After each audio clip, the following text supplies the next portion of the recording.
When I was in my early 20s, I was so confused and I was trying multiple businesses and watching others winning also. And I was wondering why success is feeling so hard at that point of time. And by my 30s, I finally realized that we don't get ahead in life just by luck. We get ahead by habits. We get ahead by hard work. We get ahead by doing the same thing again and again without repetition. Because habits that will compound quietly. And this is what most people ignore because these look so boring, right? So today what I'll do is in this session, I want to share 6 habits that completely changed my life.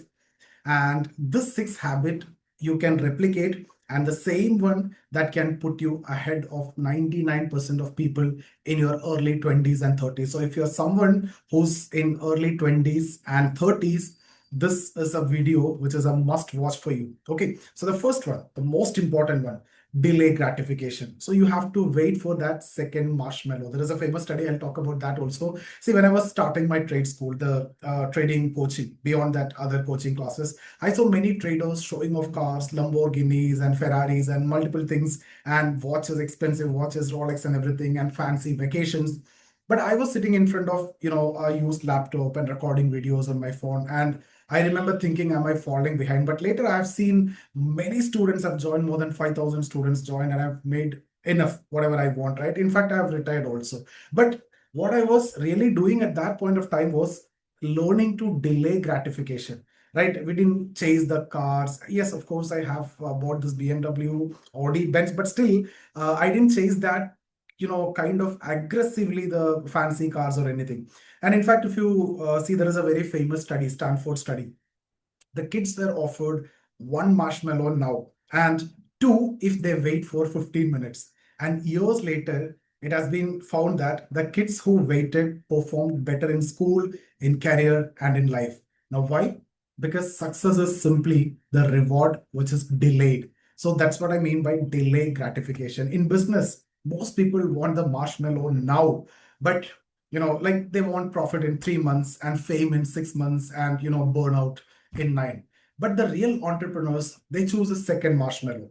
What they do is they invest, they reinvest, and they save and they compound. So when others were spending on weekend trips and I was spending on my systems and I was spending on my branding and skills to increase the skills. And that was my long game, whether it's in my other academy also, whether it is in my trade school also, Z school also, IAS coaching also, it's the same thing that I've done. So you need to ask yourself before every expenses, right? Does this purchase build my self-respect or break it? Does it move me towards my goal or away from them? Because every single rupee you spend is either funding your future or your ego. If it's something which just satisfy your ego, ignore it. If it is funding your future, go for it. It's very simple. And always remember, 1 rupee that you spend now will have a value of 5 rupee after few years. Okay, so again, the next one is check the numbers daily. You have to face the reality and never skip that, never avoid that, never escape from that. Most people fear their own bank account more than failure, right? So the reason is they avoid checking the statements or the investments or the debt. That's why they never grow. I call this the entrepreneur's ostrich syndrome. See, you are burying your head in the sand and you are hoping that the problem will disappear. You're just hoping that the problem disappears. But money doesn't respond to fear, it responds to attention. And in trade school, I look at numbers daily. I look at the revenues, number of students enrolled, number of ads we spent, ad spend amount, and what return we got, the leads that we got, the student conversion, the cash flow. Even if it's uncomfortable at some point of time, you'll see expenses are way higher than the income, but still you will have to do it and you keep doing it. That's very important because you can't fix what you refuse to face. Right. So only if you can face it, you can fix it. And wealthy people track everything. They track income, they track expenses, they track return on investment, even their energy spent, the emotional energy also. And you try this for 30 days. Your bank, app, you check every day. Your leads, you check every day. Your conversions, you check every day. Record every transactions and write how you felt when you spent also. So see, at first it feel bad, but then it will be like empowering and then it becomes addictive because it gives you the complete control over you, over your business and everything, right? The next one, radical responsibility. When I started Z School or the IAS Academy, I faced multiple challenges: the failed campaign, a bad hire, a partnership which has gone wrong. See, my first instinct was to blame the circumstances. Then I have realized blame give you reason, the responsibility give you power. You simply blame means you got a reason to stop working on it, right? But if you take up that responsibility, that make you more powerful, you can grow also. You can't fix what you have outsourced. Every failure that carries some data, every setback whispers something. Here is what to do differently next time. So that's how I take it. Every failure, every losing trades, every setback, every business failure, I need to consider that as lessons that I've learned from either market or from marketplace, or these are the stepping stones that I should not do the same again. So that's what you should not do, repeat again, right? So you have to do it differently. And psychologists call this as the locus of control. People with internal locus, they believe they shape their outcomes. People with external locus, they believe the world shapes them.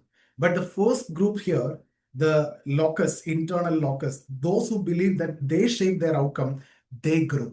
And the second group, those who believe that the world shaped them, those are external locus, they keep complaining.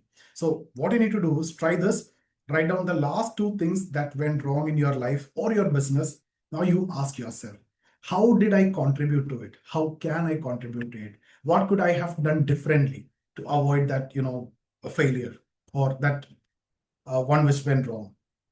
Of course, it hurts, but that's the moment you go from victim to victor. Now you know I should do things differently next time. So when I took ownership or for the failed campaigns, right? I took that ownership, I took that responsibility and the cash flow mistakes. I didn't just fix my business. I'm just rebuilding my mindset. So I won't repeat the same again.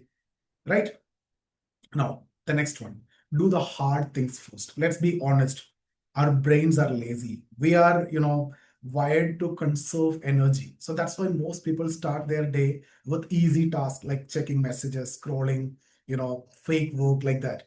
But success is built on doing the hardest thing first. So if I need to cover a big distance, what I normally do is I wake up at morning and I drive fast and cover maximum distance, 1/3 or 1/2, 50% in one stretch itself, because later you may be lazy. So when I began trading full time, I hated that 9:15 a.m. opening bell, and I would delay analysis, checking news. I'll take time. You think that I'm wasting energy. Then so when I'm doing all these, it's not correct, right? Then I flipped it. My first task every morning became pre-market preparation. What I did is I not only prepare, I made sure that at 8:30 I will release a video. So if I feel like I'll prepare, then sometimes I may not wake up, I won't do it, I won't do the analysis. But now when I'm making a commitment that I'll release a video at 8:30, I can do it only if I thoroughly prepared without any mistakes. So my preparation is done, my recording is also done. So I'm again stressing on what all things I have analyzed. And then I'll do the pre-market analysis video and I post it exactly by 8:30, which means I've done this task first. And then I come for the regular trading sessions also. So there are no calls, no distractions, only charts and strategy at this point of time. That one shift actually changed my income and clarity, both in my personal training and trading, my trading level also, and my mentees have seen that change, especially when I'm taking the live sessions. So there is a quote that I love from Brain Tracy: eat that frog. See, if you eat a live frog first thing every morning, right?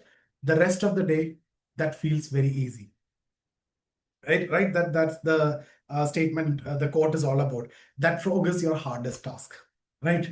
Which means do it before everything, before your WhatsApp, before your emails, before excuses. If you tackle the toughest 20%, the remaining 80% feels effortless. That's why when I want to go for a long ride, I wake up in the morning, I try to cover 30%, 40%, 50% in one single stretch at a, because people are not there in the road, traffic is very less, you can go fast, right? Again, you have to choose skills over status symbols. This one is hard, really hard, because social media makes everyone chase validation. But the truth is very simple. Only be, the this break people or the broke people, They spend to look rich. Rich people spend to get richer. So don't just look rich, right? Be rich actually. Money has two purposes: signaling and also building. You either use it to signal your worth or to build your future. And at 30, when I was made my first crore, I wanted a new car. Instead, what I did is I bought a course on funnels, and I started learning sales philosophy, psychology. And that's where you started giving more advertisements, and that added more revenues. And then I got that I have gifted my daughter a Benz, and then BM, and then Audi. So that course actually, which I got multiple courses for trading and also digital marketing. Actually, that helped me to earn far more than the car which I could have, right, at that point of time. So see, let me tell you this one bluntly: skills appreciate, status depreciate. So if you spend on showing the status, that will depreciate. But if you work on your skills, that appreciates. So keep spending on your skills. So next time when you buy something, ask yourself, is this building my capability or my image? If not, leave it. Right? If not, you see, if it is only image, then avoid it. If it is building the capability, go for it. So that's what you need to work upon, right? You ask yourself, is this building my skills or capability, or just satisfying my ego or image? Depending upon that, you take the decision. And the rule I still follow is allocate 20% of your income for learning, reading books and mentorship, automation, courses, systems.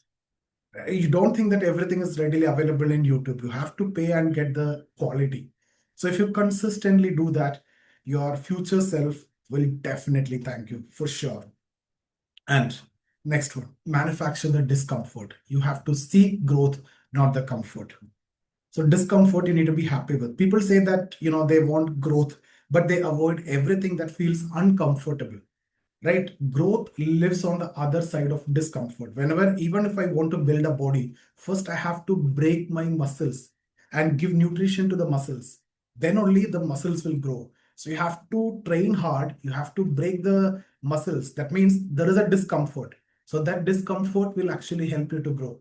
When I started public speaking also, I was terrified. When I started trading live on YouTube, my first videos had just 50 views or 25 views. Me, my sister, my mother, father, there, four likes, four people from my family. And that's how it was. But every uncomfortable step that actually expanded the confidence. And discomfort, you see, it's information. If you feel discomfort, that information, and it point towards the next upgrade that you need to do. So if you are feeling discomfort or uncomfortable, that's the upgrade. That's where you need to work upon. So you're supposed to feel uneasy when you level up. That's your system stretching, right? So your challenge is identify one thing that scares you, one thing that make you uncomfortable or give you discomfort. Or it could be a business idea, it could be a conversation, it could be an investment or a new project, whatever. Schedule it and do it anyway, right? Also, you have to audit your environment. So if everyone around you operates at your level or below, you will never evolve. Be around the people who make you slightly insecure. That's your growth zone. So if you are the one superior where you are standing, then you won't grow. So when you walk into a room and feel you are not the smartest or the richest or the fittest person there, that's the room, worth staying in, because you will try to go up in that case. But if you are the richest and the smartest and the fittest in that, you will not focus on fitness anymore. You'll not try to become more rich again. So guys, again, wealth is not built by luck. It's built by habits that trade comfort for growth. So delay gratification, face your numbers without fear, take responsibility, don't blame others, do the hard things first, and choose skills over the status or show off, and embrace discomfort daily. Be happy with discomfort. So if you live by these 6 rules, the next 10 years will not just change your bank balance, they'll change your identity. That's what happened with me. That's what I've shared with you. Because at the end of the day, success is not about having everything. It's about becoming the person who can handle everything. Cool. So thank you guys. See you in the next video.